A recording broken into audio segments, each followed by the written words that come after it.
Divrei Torah tonight are Lili Nishmas, Miro Malka Bas Menachem Mendel, and Leah Bas Harav Moshe Nassan Alevi, and Hadassah Bas Moshe, and Shama Shav Aliyah, and Bimel Tzishav Ras, and all Klal Yisrael, and Yibadul Chaim Tovim, Refuah Shlema of Shulamis Bas Sarah Sasha, Natzacha of Ephraim Gavril ben Bluma Rachel, Yonas ben Bluma Rachel, and Eliezer ben Bluma Rachel.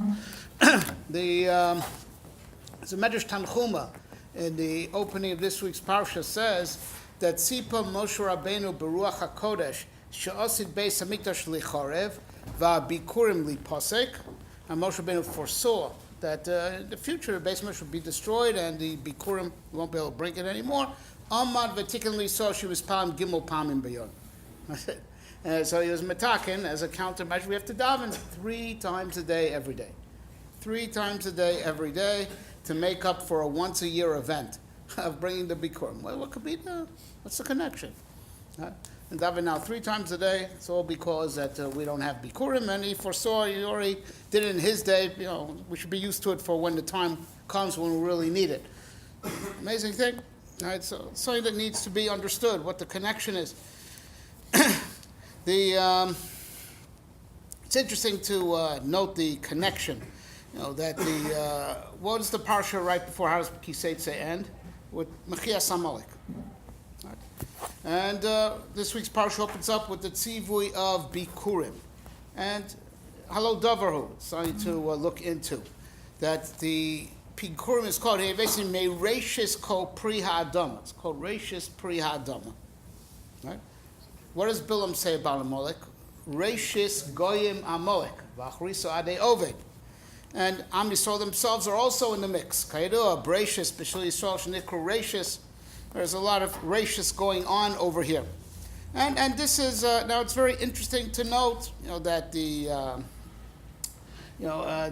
we bring Reishis Kol Pri Adama, but Chazal learn out that it's not Kol Pri Adama literally, it's Shivas Haminim, that Nishtab Chabem Eretz Yisrael. Right, and about Eretz Yisrael, it says, right, Eretz Asher Einei Hashem Elokecha Ba, Mireishis Hashana Ad Achris Shana. Isn't that interesting? Reishis and Achris. There's a Reishis factor. That's the Mile of Eretz Yisrael. These are Persha Shtabchem Eretz Yisrael. It's called Reishis Pri Adama. Right, but to start decoding this, another thing to point about Bikurim, and Bikurim is Miloshin Bechor. It's the first fruit, right? The firstborn, right? And Valo Davarhu, something very interesting to look into. You say Bechor, so how would you translate that? Firstborn, right? First. Like you would translate that as a synonym of Reishis. But that's not the case, really. When you break down the structure of the word, Bechor is Beis Chaf Reish, right? The Vav is not necessary. It's just for phonetic purposes. Beis is the second letter of the single digit, things that are begematria single digits from Aleph to Yud. Second letter is Beis. In the Isius, they are in the tens, from Yud through Kuf, not including, right? Chaf is the second, right? Yud, Chaf. And in the Isius, there are connected the hundreds from Kuf through Tav. Reish is the second. So 2, 20, 200. What about the second? Right? So why does it mean the first? It should be like right? It should be like there's no aleph in the structure of the word bechor, which we say take to mean the firstborn. Right? So now Am Yisrael, that's also called the Reishis, is also called B'ni B'chori Yisrael. Something very interesting to look into. B'ni B'chori Yisrael. That's how Moshe Rabbeinu goes to Paro and says, B'ni B'chori Yisrael, I just have to send him further. If not, Hini Horeges Pincha B'chorecha. But the idea is like this, that the child, the Bechor, is the first of his set, the first of his, that generation that now is being born into the family. He's the first of that set. But he's second to the parents. Right? So it depends where you start the set from. If you start the set from him, right, the kids. Start from the kids, he's the Reishis. If you start it from the parents, he's the second. which also means if you look at it that way, starting the set from the parents, that means he's closest to the parents, right? As a davar nifla mode, in Yerusha, Yerusha from the Av, the Bechor gets Pish 9, right? He gets more from the father than the other kids. He's closer, but it's he's closer if you're going to count the set from starting from the father, right? So he's the second. So the first is the second, right? The first of his generation is the second if he's connected to the door that came before him, right? So that's an interesting thing to point out. And that's the end of Kedushas Bechor, right? That, aside from Bikurim, the first fruits, right? That we have to bring them to HaKadosh Baruch Hu. There's Kedushas Bechor, firstborn Jew, or the Peter Chamor, right? Or the Kedushas Bechor of Bechor Behema Tahira, right? These things all have Kedushas Bechor. Why? Right? Because they're somehow connected to, Lashon Bechor, the second, as in they're connected to the source. They're connected to the source. We have to acknowledge them, the source, which is the Ribbon Shalom. And that's really what we do with Bikurim. We bring the second back to the first. Hinei Vesi Reishis Kol Pri Adama. We don't want the Bikurim to be the beginning of a new series. We want to connect it to HaKadosh Baruch Hu. Right, so we want that, that even though it's Reishis be Pri Adama, Reishis of the generation of Pri Adama, but we want it to be considered the second and not the first. What's the first? HaKadosh Baruch Hu. You bring it back to HaKadosh Baruch Hu. Now, if you bring it back to HaKadosh Baruch Hu, we'll jump ahead, right, straight to what we opened up with, right? If you bring it back to HaKadosh Baruch Hu, never gets old. Never, because it's associated to HaKadosh Baruch Hu, he never gets old. It always stays fresh. Right, the problem is when you detach things from HaKadosh Baruch Hu, and the detachment would begin from making it a separate series. But if you make HaKadosh Baruch Hu the first, everything's following HaKadosh Baruch Hu, everything remains fresh, and everything is following the first. So you have that cognizance that it comes from HaKadosh Baruch Hu by the first, everything follows the first. So HaKadosh Baruch Hu is the Rosh of this set, and the set is always associated with HaKadosh Baruch Hu, and that's what it means, an amazing thing, that if without Bikurim to supplement for not having Bikurim, because Bikurim was the first Parnasa that came, from the new fruits that grew that year, that spring, right? The first Parnasa, right? So if you brought the first back to HaKadosh Baruch Hu and you realize all your Parnasa is part of the set that's Nimshach for him, you're never going to forget HaKadosh Baruch Hu in course of your Parnasa. Right, you're not going to start saying Kochi votzem yadi asali esachayel azeh if the first, the set, you trace the set of your parnasa back to HaKadosh Baruch Hu. If you want to make it a separate set, that the Reishis will start with these fruit and you forget about what came before it, as if this is number one, you leave HaKadosh Baruch Hu out of it, you're going to forget about HaKadosh Baruch Hu. So what does Moshe Rabbeinu do? Why do we have to daven 3 times a day? We should be perpetually eating out of HaKadosh Baruch Hu's hand. Right, because that's it. And the Kuzri says this, that the 3 times a day we daven is connected to the 3 meals that we eat a day. We should always be davening. You're supposed to daven. That's halacha. You're supposed to daven shachris before you eat breakfast, ideally. Mincha before lunch, ideally. And Marv, everyone knows the halacha. You're supposed to daven Marv before you eat supper. You might fall asleep. So Bismanazeh, we have minyanim kvuim, and we rely on shoymrim. But that's the way it is. Daven first and then eat. Always be eating out of HaKadosh Baruch Hu's hand to remember that it comes from him. What could be accomplished once a year with Bikurim, that the Reishis of the set comes from him, and therefore everything just follows. It's all from HaKadosh Baruch Hu. To supplement for that once a year event, you need to daven 3 times a day. Right? To be perpetually associating your parnasa, your sustenance, with HaKadosh Baruch Hu. Right? And that's the inyan of Eretz Yisrael. Eretz asher einei Hashem elokecha ba, mereishis hashana. Right? That in Eretz Yisrael, we're supposed to, understand, right? That all our, over there it's revealed that whatever we have comes from the hashgacha of HaKadosh Baruch Hu. In Chutz La'aretz, the message is obscure. Right, the Hashgacha process in Eretz Yisrael was as such that as soon as Am Yisrael was chotei, stopped raining. In the Chutz La'aretz, it's not. As Shimon HaTzadik told Alexander the Great, when he told him how they lived their lives over there and how he would judge the case. Right, he would execute both of them and steal the treasure of the 2 litigants. Right, so it rains in your country.